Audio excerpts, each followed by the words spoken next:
ഭരതേട്ടൻ എന്ന് പറഞ്ഞാൽ തന്നെ അതൊരു വലിയൊരു വികാരമാണ്. കാരണം ഒരേ സമയം സംവിധായകൻ എന്നതിലുപരിയായിട്ട് ഭരതേട്ടൻ ചിത്രകാരൻ, ശില്പി, സാഹിത്യം എല്ലാമുള്ള ഒരു മലയാളത്തിന്റെ അല്ല സംഗീതം, അത് അതിലേക്ക് വരാൻ പോവാ, അതിലേക്ക് വരാനാണത്.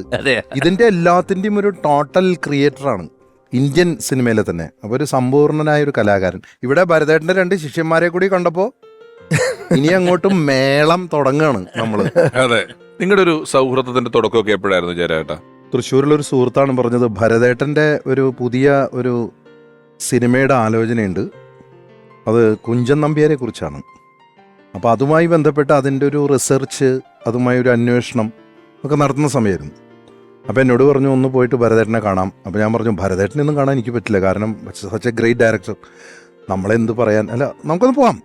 അങ്ങനെ വടക്കാഞ്ചേരിയിലെ എങ്കക്കാട്ടുള്ള വീടിൻ്റെ ഒരു തിണ്ണയിൽ ഇങ്ങനെ കാലിങ്ങനെ മടക്കി ഇങ്ങനെ ഒരു ഇരിപ്പുണ്ട്, ഇങ്ങനെ മുടിയും ഇങ്ങനെ ആയിട്ട് ഇങ്ങനെ.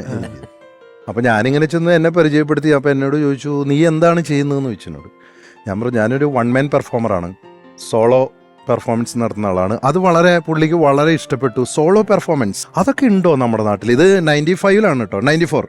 അപ്പോൾ പറഞ്ഞു അങ്ങനെ ഞാൻ അതിൻ്റെ ഒരു പെർഫോമൻസിൻ്റെ വഴിയിലുള്ള ആളാണ്.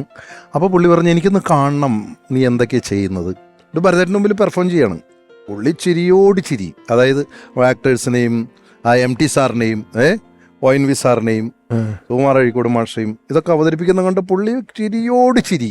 അതിനിടയ്ക്ക് ഞാൻ ഈ കുഞ്ചൻ നമ്പ്യാരുടെ കവിതകൾ അതും ഇതിനകത്ത് മിക്സ് ചെയ്യും. കാരണം ഒരു വിഷയം പറയാൻ വേണ്ടി ഏറ്റവും ഹ്യൂമറിൽ ഏറ്റവും സാധ്യതയുള്ളൊരു കവി കുഞ്ചൻ നമ്പ്യാരാണ്. അപ്പോൾ ഇതിങ്ങനെ പറഞ്ഞപ്പോൾ എന്നോട് ചോദിച്ചു ഒരു കാര്യം ചെയ്യണം, കുഞ്ചൻ നമ്പ്യാരെ കുറിച്ച് എനിക്ക് കുറച്ച് കാര്യങ്ങൾ അറിയണം. അനുഗ്രഹ സിനി ആർട്സ് VBK മേനോൻ ഇങ്ങനെ ഒരു പ്രോജക്റ്റ് പ്ലാൻ ചെയ്യുന്നുണ്ട്, അപ്പോൾ നിനക്കതിൽ എന്തെങ്കിലും ചെയ്യാൻ പറ്റുകയാണെങ്കിൽ നമുക്ക് ഒന്നിച്ചിരിക്കാം എന്ന് പറഞ്ഞ് അവിടെ വെച്ച് കുറേ തമാശയൊക്കെ പറഞ്ഞ് ഞങ്ങൾ പിരിഞ്ഞു. അപ്പോൾ ഞാൻ വേറൊരു കാര്യം കൂടെ അങ്ങോട്ട് എടുത്തിട്ടു അദ്ദേഹത്തിൻ്റെ മനസ്സിൽ കയറാൻ വേണ്ടി. ഞാൻ പവിത്രേട്ടൻ്റെ ഒരു അടുത്ത ആളാണെന്ന് പറഞ്ഞു. ഈ ഭരതേട്ടൻ്റെ ഏറ്റവും അടുത്ത സുഹൃത്താണ് പവിയേട്ടൻ. അപ്പോൾ ആ പവി നിന്റെ ഫ്രണ്ടാണോ? എന്നൊരു കാര്യം ചെയ്യും, നാളെ നീയും പവിയും കൂടെ ഞാനിവിടെ ഉണ്ടാവും, മറ്റന്നാളെ പോകുന്നുള്ളൂ. അനുഗ്രഹ മേനോൻ ചേട്ടൻ്റെ ആ സംഭവം മാറ്റി, നാളെ നീയും പവിയും കൂടെ വൈകുന്നേരം ഇങ്ങോട്ട് വാ. ആ ഇരിപ്പ് 3 ദിവസമായിരുന്നത്.